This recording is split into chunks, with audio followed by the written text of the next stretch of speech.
Bonjour à tous et bienvenue, moi c'est Lauriane, ici je vous parle tricot, je vous parle laine et aujourd'hui on se retrouve pour parler d'un ouvrage en particulier et il s'agit du modèle Udara de l'île aux fils.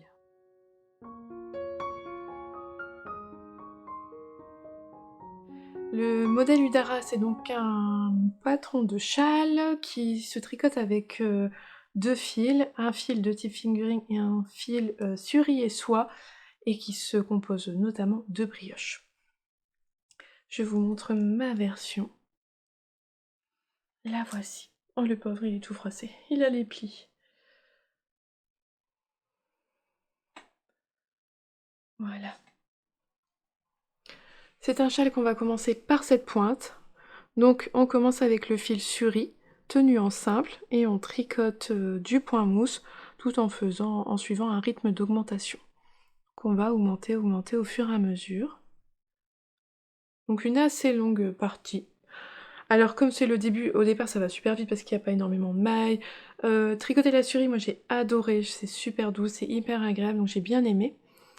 Et donc on tricote, c'est bon. C'est sûr qu'arrivé là, on a hâte d'arriver à la brioche, donc c'est assez motivant.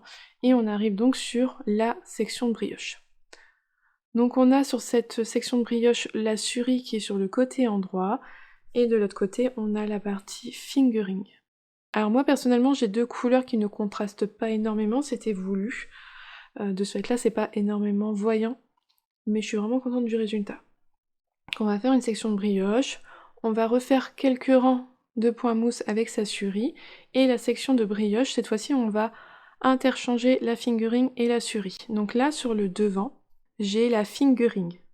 Je pense que vous voyez la différence, au-dessus c'est la suri et là c'est la fingering. Et de l'autre côté, à l'inverse, on a donc la suri qui se retrouve sur l'envers du tricot. Et on va alterner en fait. Les sections sont toujours les mêmes, hein, juste elles grandissent, il y a de plus en plus de mailles, mais c'est toujours les mêmes points, donc on va retrouver vraiment les mêmes techniques d'une section à une autre, juste on va avoir en couleur A, parfois ça mon fil suri, et parfois ça sera la fingering, le deuxième coloris. Et donc on va répéter ces deux sections avec toujours du point mousse avec son fil A, donc normalement la suri, entre chaque section, et donc voilà, on le répète un certain nombre de fois. Quand on arrive ici, on termine sur une longue section de points mousse, cette fois-ci avec son fil B, donc la fingering. Et là, j'avoue que bon, bah c'est long, c'est que du point mousse, c'est moins intéressant. J'ai pas été jusqu'au bout des augmentations demandées par le patron parce que je trouvais que le châle était déjà assez grand, qu'il avait une bonne taille. J'ai pas arrêté, c'est pas non plus la moitié de la section, hein, il doit me manquer même pas 10 rangs, il me semble, de mémoire. Et j'avais regardé, ça changeait pas grand chose en fait. Donc je me suis arrêtée un petit peu avant et j'ai fait un I-cord pour rabattre mes mailles, pour avoir une jolie finition. C'est donc un châle avec de la brioche. Mon objectif est en ce moment de trouver un châle vraiment, à mon sens, compatible débutant. Quelque chose qui me paraît idéal pour débuter la brioche. Donc j'avais choisi le châle Udara à tester. J'ai acheté le patron lors du festival Laine Fleurie. J'avais eu la chance de rencontrer Bérangère, donc qui est designeuse qui se cache derrière le pseudo L'île aux fils. Et c'est vrai que ce que j'avais bien aimé, c'est que bah, c'est vraiment, voilà, c'est toujours les mêmes sections de brioche. C'est une brioche bicolore, moi j'aime bien, je trouve que ça permet quand même de mieux voir ce qu'on fait, d'avoir deux fils. Alors là c'est ton sur ton, c'est pas forcément flagrant, mais quand on a deux fils vraiment contrastés, on voit bien la maille qu'on glisse et on voit bien le jeté qu'on fait par-dessus, donc je trouve que la bicolore, c'est pas le problème dans la brioche. Je pense même que ça permet peut-être de mieux comprendre la maille brioche. Donc là, l'Udara, voilà, j'avais voulu le voir si c'était pour, à mon sens, un châle compatible première brioche. Alors j'avais vu dans les projets, il y en a qui ont testé la brioche pour la première fois avec celui-là et qui ont apprécié. Personnellement, c'est pas encore pour moi le patron idéal. Déjà d'une part la suri, pour faire une première brioche, bon, je vous déconseille un petit peu quand même. Vaut mieux partir sur 2 fingering pour le faire, et c'est tout à fait possible. Moi j'ai tricoté avec mon amie Dorothée qui elle était partie sur 2 fils fingering, c'est juste qu'en fait vous allez avoir un gros reste sur une des deux couleurs, parce que la suri il n'y a que 300 mètres. Et on va au bout de la suri, mais bon si vous êtes en fingering, il va vous rester 100 mètres de fil. Mais bon voilà, à part ça c'est qu'un détail, mais d'avoir deux fils de fingering, c'est quand même plus simple à tricoter, surtout quand on découvre la brioche. Et la petite chose qui moi me rebute un peu pour vraiment l'envoyer, pour vraiment dire: «Ah, il est accessible aux débutants», c'est que, la dernière maille qu'on fait ici, eh bien, la dernière maille brioche avec le coloris A ou B, avec le coloris B qu'on va faire, on va venir faire le jeté au-dessus de la maille, parce que c'est comme ça qu'on fait la brioche, hein. On glisse une maille et on fait un jeté dessus et le problème c'est que, quand on le fait avec la couleur B, si je dis pas de bêtises, le jeté il est libre derrière. On ne tricote pas les dernières mailles du châle avec son coloris B. On vient toujours les tricoter qu'avec le coloris A. Alors, vous savez pas les voir en fait parce que c'est vraiment petit, il y a que 2 mailles à la fin. Et donc ça fait que ce jeté qu'on fait sur le rang endroit, quand on vient retourner son tricot, ben, il se peut que le jeté soit reparti derrière. Parce qu'en fait il est libre, il est pas comme le fil, on ne le tricote pas pour tricoter, comme on n'utilise pas ce fil pour tricoter les 2 dernières mailles, le jeté n'est pas bloqué, on va dire, il est pas coincé sur sa maille, il est libre. Et donc ça pose problème. Et moi je l'ai bien vu avec mon amie Dorothée. Alors même moi qui, pourtant je connais très bien la brioche, plein de fois mon fil il est parti, donc je connais la brioche, je savais qu'il me manquait un fil, je savais le récupérer, le remettre en place, mais j'ai une bonne expérience de la brioche, et moi j'ai bien vu que mon amie Dorothée, qui elle a eu des difficultés à bien remettre son fil, puisqu'elle maîtrisait pas encore totalement le point. Donc c'est à mon sens bien pour un deuxième ou troisième projet brioche, quand on a bien compris comment elle se formait la maille. Voilà, je trouve que je vais continuer mes recherches de patron d'un châle où vraiment on fait que de la brioche sans augmentation, sans diminution, vraiment une brioche simple pour, je trouve, bien maîtriser le point. Et après celui-là, bah, par exemple, pour faire les augmentations, diminutions, je trouve qu'il est bien. Il y en a pas beaucoup, c'est toujours les mêmes, aux mêmes endroits. La diminution, il y en a qu'une orientée vers, je sais plus, droite ou gauche, mais il y en a qu'une seule à faire. Et donc je trouve que c'est un bon moyen pour l'apprendre.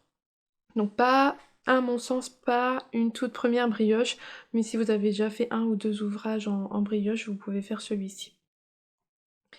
C'est juste, moi je sais que quand je fais des patrons de brioche avec Laetitia, même les anges tricotent, la bordure à la fin, même si c'est du point mousse, elle nous le fait tricoter avec les 2 couleurs. Donc le coloris A, on va faire 2 mailles endroit, on va refaire son rang avec le coloris B, on fait toutes les mailles brioche, et arrivé au bout, sur cette bordure en point mousse, on va faire 2 mailles endroit. Quand on va retourner son tricot, on va refaire 2 mailles endroit par exemple avec son coloris A, et 2 mailles endroit avec son coloris B. Ça va donner un effet de point mousse, mais à chaque fois sur 2 rangs. 2 rangs droits, 2 rangs envers, 2 rangs droits, 2 rangs envers. Mais ça fait que le coloris A et B sont tricotés jusqu'au bout du rang, et il n'y a pas ce problème de jeté qui est libre et qui peut s'échapper. Alors que là, bah, on tricote, que ça soit en début de rang ou en fin de rang, on le tricote toujours qu'avec le coloris A, et donc ça peut poser problème quand on n'a pas l'habitude. C'est juste le petit point noir, je trouve, de ce modèle-là. Sinon, bah moi j'ai adoré. J'aime bien la brioche, j'ai beaucoup aimé tricoter ces 2 fils ensemble. Le suri apporte un moelleux, une douceur qui est vraiment agréable. Il est pas immense, mais il est pas petit, il a vraiment une bonne taille, hein. Bah, c'est un châle à 2 écheveaux. Même s'il y a que 300 mètres de suri, il a une bonne longueur. C'est un châle triangulaire asymétrique, hein, voilà. On le porte très facilement comme ceci.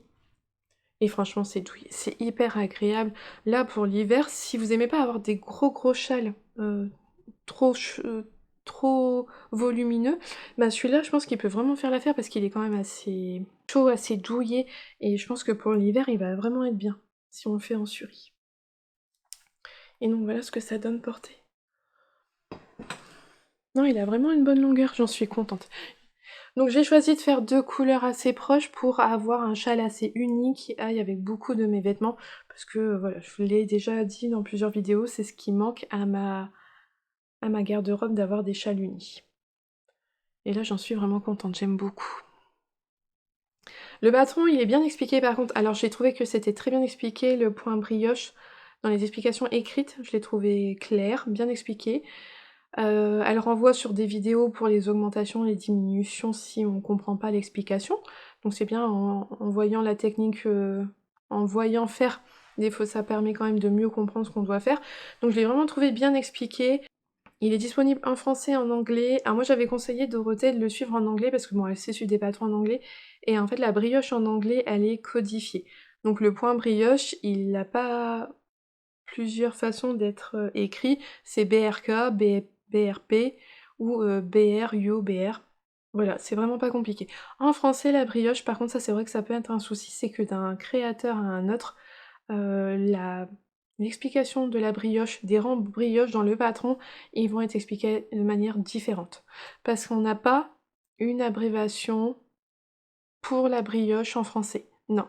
Donc à chaque fois, chaque créateur doit trouver sa manière de l'expliquer et donc d'un patron à un autre, les rangs de brioche ne sont pas du tout expliqués de la même manière. Pas avec les mêmes abréviations. Donc ça, c'est pas évident, je trouve. Et c'est pour ça que la brioche, vraiment, quand on suit des patrons en anglais, c'est quand même beaucoup plus simple parce que le code est vraiment le même d'un patron à un autre et ça aide. Et là, par exemple, Lilofil, Bérangère, sa manière de l'expliquer en français, c'est différent que, par exemple, la manière de Laetitia, même les anges tricotent.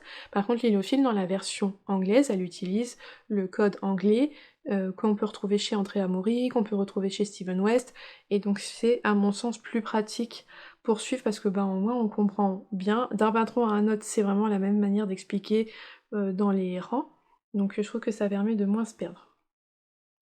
Après, c'est juste une question qu'à chaque fois qu'on va reprendre un patron en français, il faut comprendre comment c'est expliqué, et après, une fois qu'on a compris la manière d'expliquer du créateur, après, on suit le patron.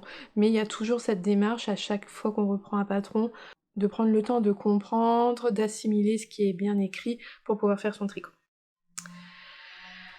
Donc voilà, sinon, bah, en soi, il est pas compliqué, hein, c'est juste toujours en augmentant, c'est toujours les mêmes rangs, c'est toujours le même nombre de rangs ici dans les sections. Donc ça peut paraître un petit peu ennuyeux, mais moi j'ai bien aimé le faire.